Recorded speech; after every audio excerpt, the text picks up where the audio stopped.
warahmatullahi wabarakatuh. Selamat bergabung bersama kami AI Channel.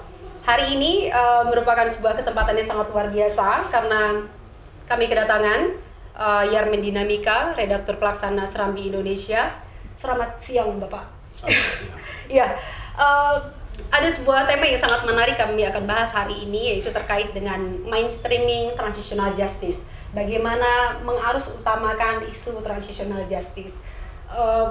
Pak Yarmin, bagaimana menurut pandangan Bapak keberhasilan Aceh? Katakanlah walaupun terlambat, kita sudah punya lembaga ya KKR yang akan mengerjakan kerja transitional justice ini. Ya, kita tahu MOU Helsinki yang dihasilkan 15 Agustus tahun 2005 itu salah satunya mencantumkan bahwa di Aceh untuk menyelesaikan kasus-kasus pelanggaran HAM di masa lampau atau di masa lalu itu dibentuk Komisi Kebenaran dan Rekonsiliasi.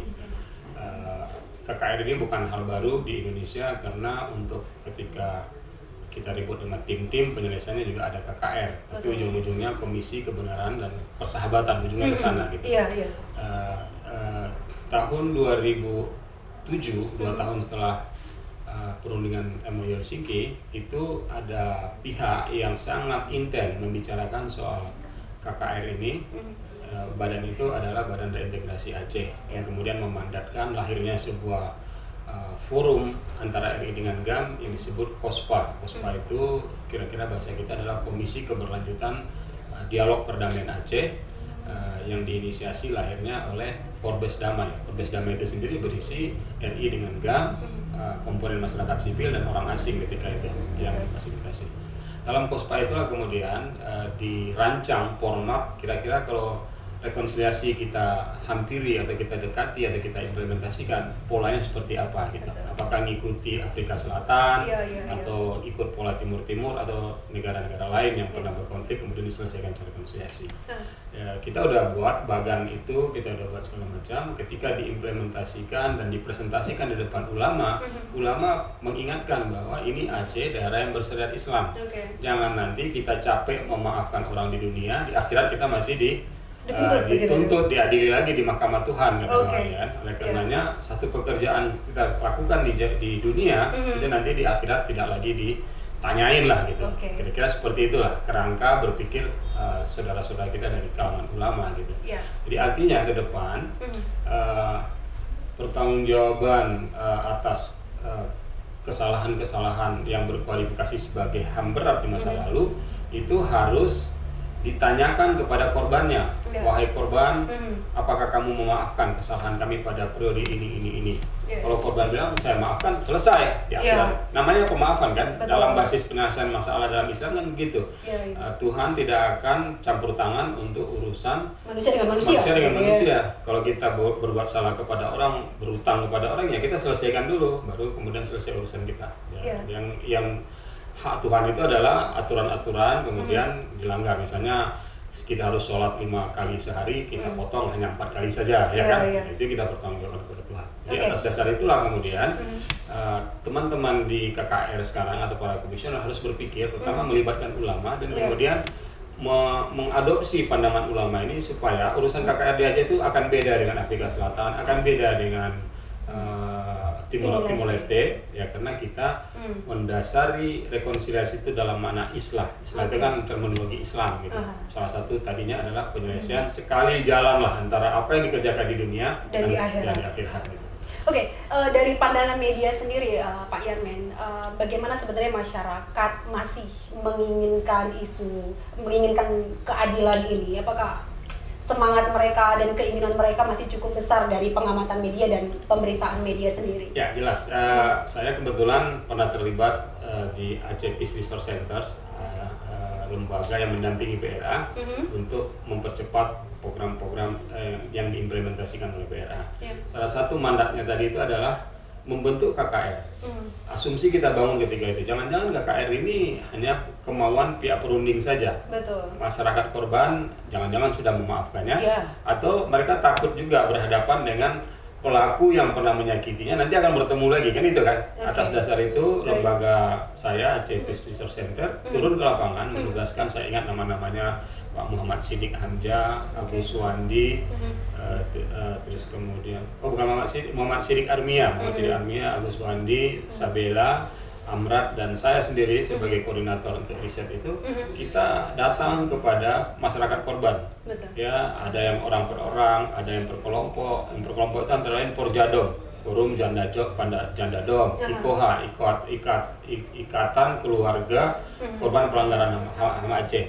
Ternyata mereka punya suara yang masih sama gitu. Sebagaimana dulu ketika belum damai, mereka minta hak-haknya, kompensasi, rehabilitasi, restitusi, atau diperlakukan lebih manusiawi, itu tetap menjadi suara mereka ketika Aceh sudah damai 2 tahun pada masa itu, baru 2 tahun damai kan. Di 2007 riset itu dilakukan. Jadi itulah dasar riset kami itu. Karena betul-betul bergerak dari lapangan, kita beranikan menyampaikan kepada pemerintah Aceh, menyampaikan kepada Komnas HAM, bahkan kepada Bapeda, bahwa ternyata ini masih merupakan aspirasi dan tuntutan nyata dari para korban konflik. Jadi mendapatkan keadilan tadi. Jadi jangan kita pikir mereka masih sudah tidak mendambakannya karena udah ada damai. Tidak.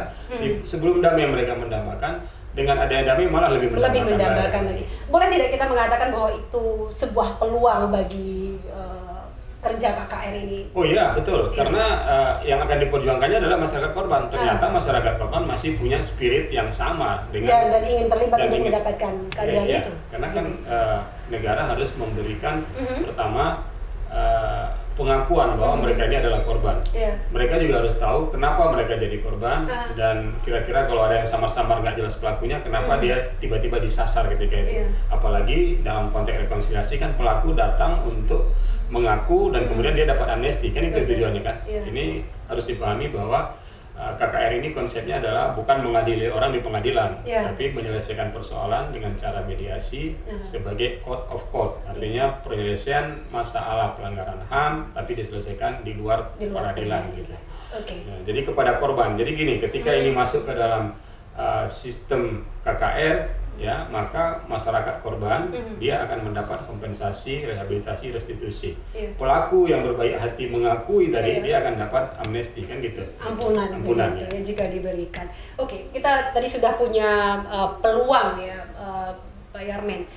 11 tahun, 10 tahun, 11 tahun isu ini tenggelam gitu ya, kemudian muncul lagi, kita punya pilkada, partai lokal, dan isu-isu lain yang sangat banyak dibincangkan oleh masyarakat di Aceh.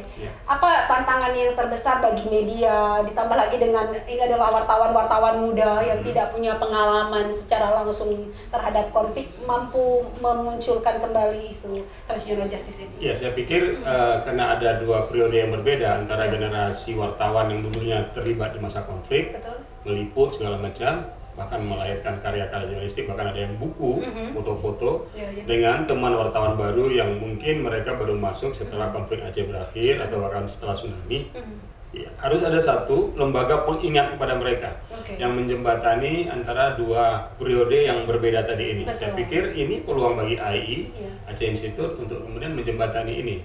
Buat forum-forum yang mempertemukan wartawan-wartawan seperti hari ini lah ya, ada wartawan yang tahu tentang KKR, tahu tentang pelanggaran HAM di masa lalu, dengan adik-adik generasi wartawan yang semangat menulisnya masih sangat tinggi. Sementara yang tua-tua yang masih diandalkannya adalah ingatan di atas masa lalu, karyanya juga udah mulai berkurang. Jadi jembatani aja.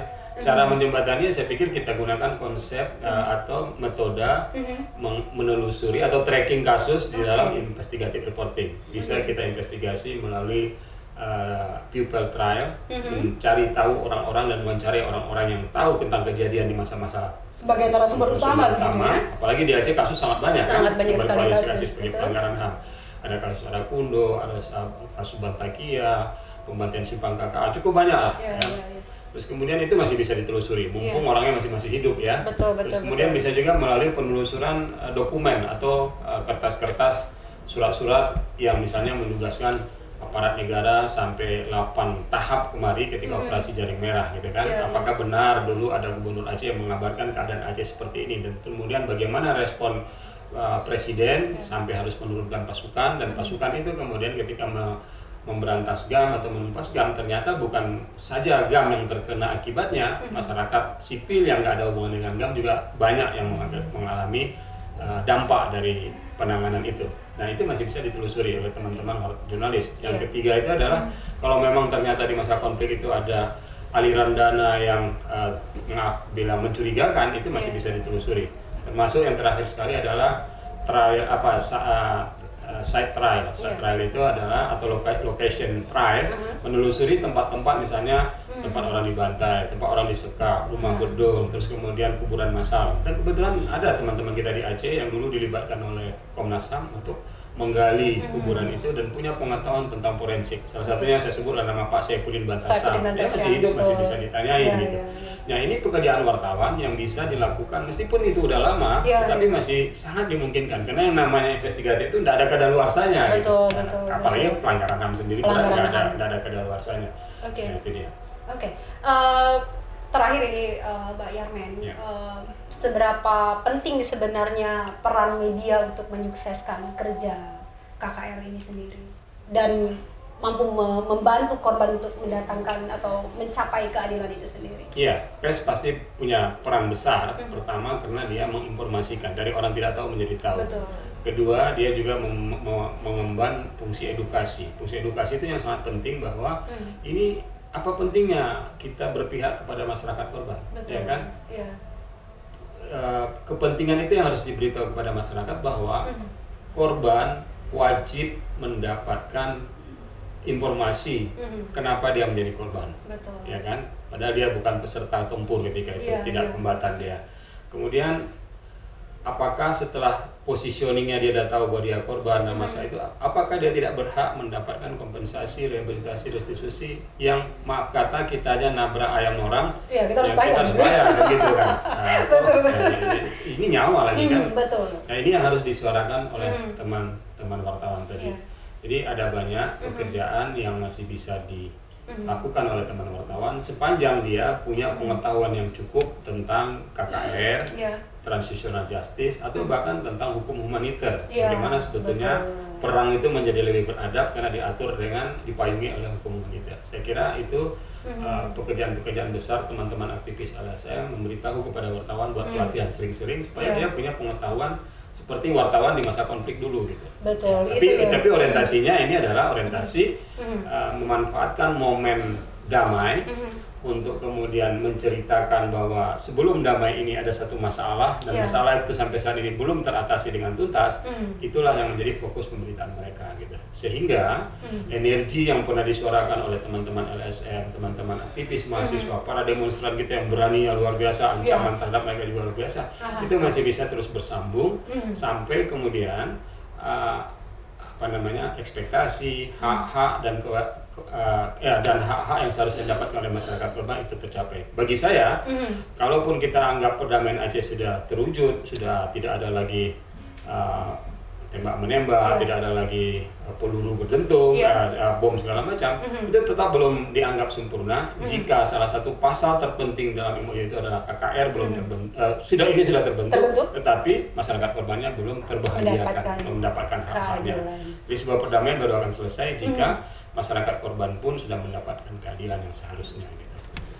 Oke, baik, terima kasih banyak Pak Yarmen Dinamika atas waktunya bisa bergabung bersama kami di AI Channel, dan harapan terbesar kita bahwa transitional justice bisa menjadi isu yang banyak dibincangkan oleh media, sebab keberadaan media sebagai penyokong demokrasi dan membantu proses perdamaian dan masyarakat dapat mendapatkan keadilan itu sangat penting sekali. Terima kasih sekali lagi atas kehadirannya, terima kasih banyak atas partisipasi Anda. Saya tutup. Assalamualaikum warahmatullahi wabarakatuh.